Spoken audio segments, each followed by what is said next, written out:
Bonjour et bienvenue dans Space, depuis le centre des opérations de l'ESA en Allemagne. Nous sommes ici pour parler d'ExoMars, une mission digne d'un feuilleton ces derniers jours, avec les péripéties vécues par sa sonde TGO et son atterrisseur Schiaparelli. Nous l'avons suivi toute l'année dans Destination Mars. Avant de faire le point avec les scientifiques de la mission, revenons sur ce qui s'est passé récemment près de la planète rouge.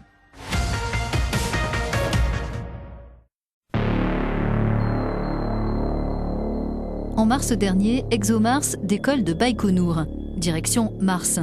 Son objectif, détecter des traces de méthane dans l'atmosphère martienne. Le vaisseau mère TGO, qui devra scruter et photographier la planète rouge, réussit sa mise en orbite.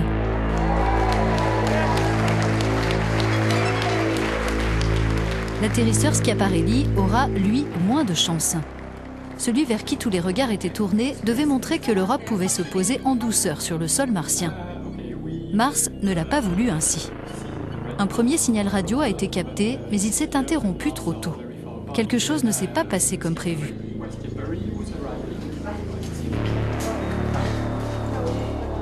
Le lendemain, on a appris que la descente de Schiaparelli s'était bien déroulée jusqu'à une position proche de la surface. Y a-t-il eu un problème de parachute, de propulseur, de logiciel? Difficile à dire pour l'instant. Schiaparelli se trouve bien sur le sol martien, mais il ne s'y est pas posé comme prévu. À mes côtés, Andrea Accomazzo de l'équipe opérationnelle et Stephen Lewis de l'équipe scientifique. Andrea, est-ce qu'on sait ce qui s'est passé? On ne sait pas exactement ce qui n'a pas été conforme à nos prévisions. Il y a une grande phase de la descente dont on a une idée très claire. La phase à grande vitesse, la phase du parachute. Ce n'est que la phase finale, quand le parachute s'est éjecté, quand les rétropropulseurs étaient allumés, où l'on ne comprend pas encore ce qui s'est passé. On a toutes les données pour y arriver et on doit les analyser pour clarifier les choses. Que peut-on dire de notre capacité à nous poser sur Mars? Parce que là, on n'a pas réussi apparemment. Eh bien, c'est vrai qu'il s'agissait d'un test pour évaluer les technologies clés qu'on a développées pour la prochaine mission.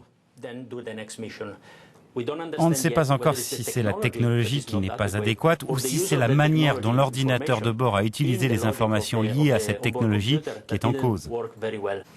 Stéphane, dans quel état d'esprit êtes-vous en tant que scientifique? Vous êtes content ou déçu? Je suis très partagé. On aurait adoré recueillir des données sur la surface martienne. Mais en fait, tout le but de l'expérience Amelia, c'est d'en savoir plus sur l'atmosphère que l'on a traversée, sur sa structure et sa densité. Au final, on va récupérer presque toutes les données scientifiques que l'on espérait collecter. Merci beaucoup pour ces précisions. Bien entendu, Schiaparelli ne représente qu'une petite partie du projet ExoMars. Et la bonne nouvelle, c'est que la sonde TGO se trouve bien en orbite autour de Mars et qu'elle va pouvoir chercher des traces de méthane. Voyons pourquoi sa quête est si importante.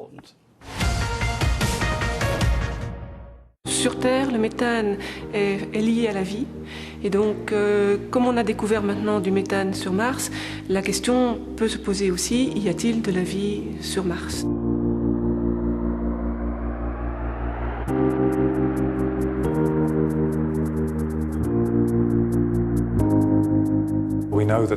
On sait qu'il y a des mécanismes volcaniques qui peuvent produire du méthane et ils n'ont pas grand-chose à voir avec la vie dans ce cas particulier. Par exemple, on peut aussi avoir du méthane pris dans des glaces et là encore, cela n'a rien à voir avec une présence de vie actuelle.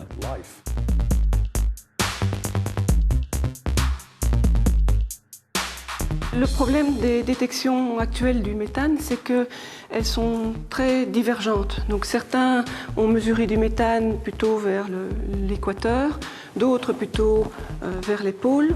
Donc c'est un des problèmes de la détection de cette espèce, c'est qu'on ne sait pas exactement pourquoi est-ce qu'on l'observe à tels endroits et à telle période. Ce sera très difficile de prouver que la vie produit des traces éphémères de gaz dans l'atmosphère.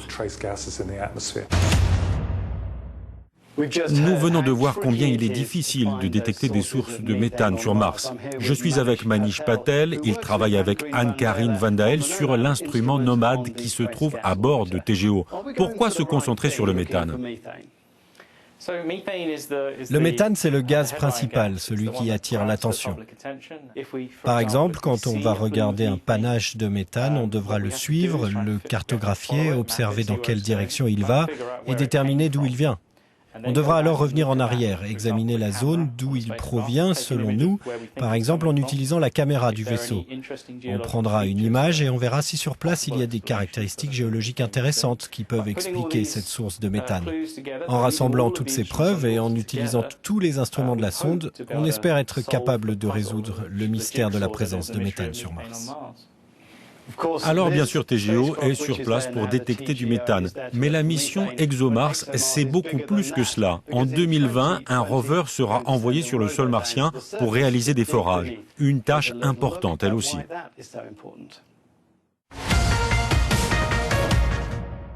ExoMars va se poser sur l'une de ces régions pour lesquelles, jusqu'à la surface, il y a des terrains très intéressants. Mais à la surface, on peut toujours être affecté par les particules qui proviennent du Soleil elle-même. Et donc, pour la première fois, ExoMars sera équipé d'une foreuse capable de prendre des échantillons sous la surface jusqu'à 2 mètres, les ramener à la surface pour que nous puissions les analyser.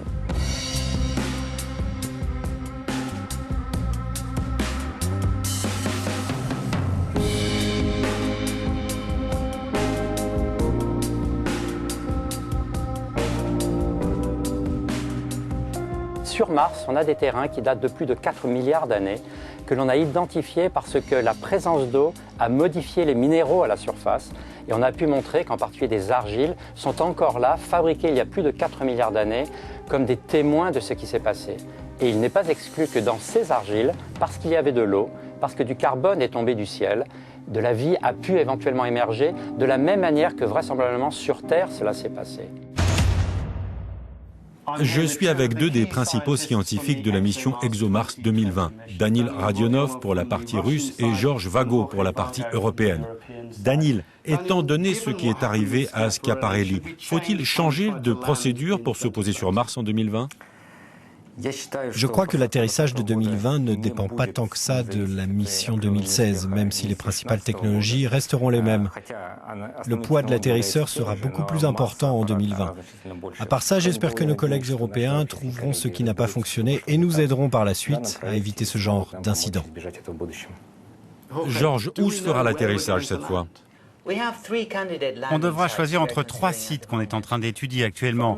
Sur ces 3 sites, 2 sont de vastes terrains très anciens avec des argiles. Le dernier est une ancienne rivière, un peu comme le Nil avec des plaines inondables. Au vu des sites que vous envisagez, pensez-vous que vous allez y trouver des traces de vie ? Au sujet de la présence de la vie, on dispose d'assez d'indices pour dire qu'il est possible qu'il y ait eu de la vie sur Mars dans le passé. J'espère maintenant qu'on en trouvera la preuve concrète et irréfutable. Et j'y crois. Merci beaucoup pour vos explications. Retrouvez toute l'actualité spatiale sur notre site euronews.com. À bientôt.